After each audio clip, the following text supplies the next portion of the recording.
Hello, Tim from Fair Play now on the 7th of March 2022, and saw a couple of brilliant memes on the way over my breakfast this morning.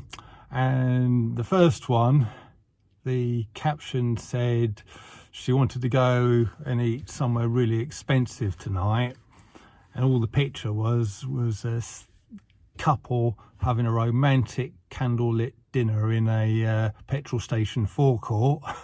The classic one. Another one, the caption said, to everybody who thought masks were really effective, here's a bomb shelter for you. And all it was this guy sitting under this great big cardboard box.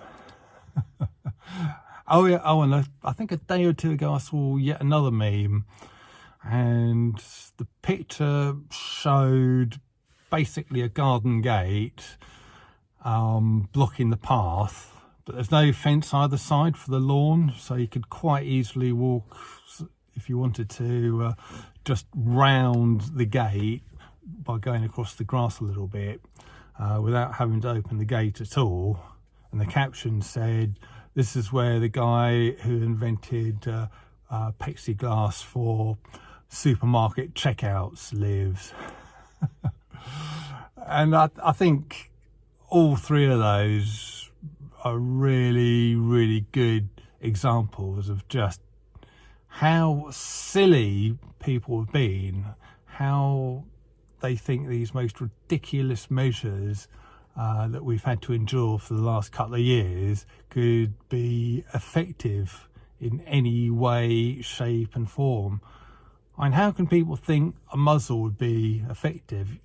You know, we've all seen these films, haven't we, where they're dealing with deadly biological agents in labs, and they're not just there with silly little cloth masks on, are they? They've got the complete biohazard suits on, with a great big helmet, sort of tight mask thing all around like that, with tubes going into sort of backpacks and all of that. And that is what you need to sort of deal with that kind of hazard. Right, I had to move there a little bit, but now I've got the sun right in my face, so I had to kind of move that down so you haven't got the bright sun under there.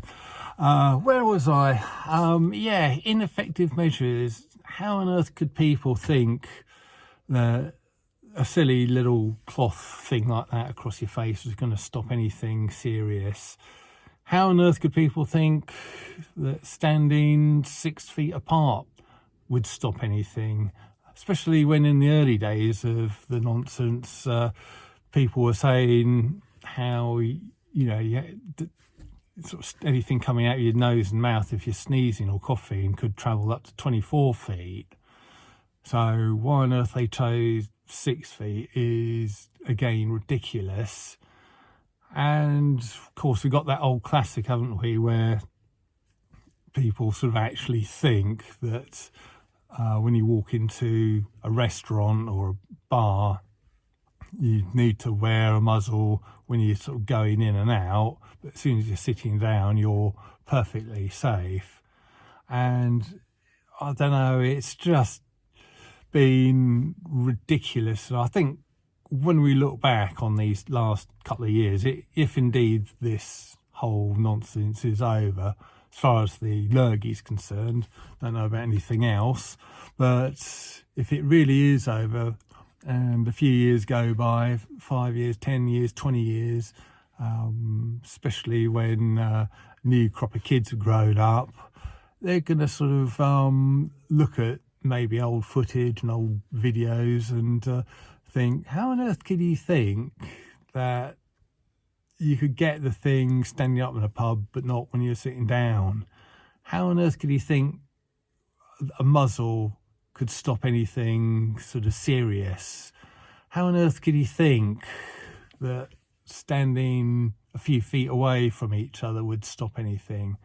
And, you know, this whole era is going to go down as the era of madness, I think. in so many ways.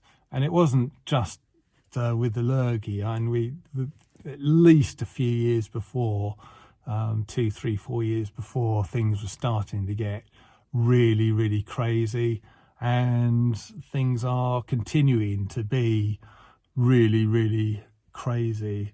And it's just, people are just stirred up by the mainstream media, and you can't call them journalists and kind of a news organisation anymore. They're really the propaganda and psychological psyops branch of the government, aren't they? And they're just there on hand to whip up the public into a frenzy over whatever the next thing that people need to get frenzied over is, whatever that thing is, to suit the next stage of the agenda.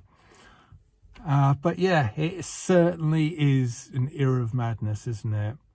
Anyway, I'll leave it there for now. Tim from Fair Play Now. Thanks for watching.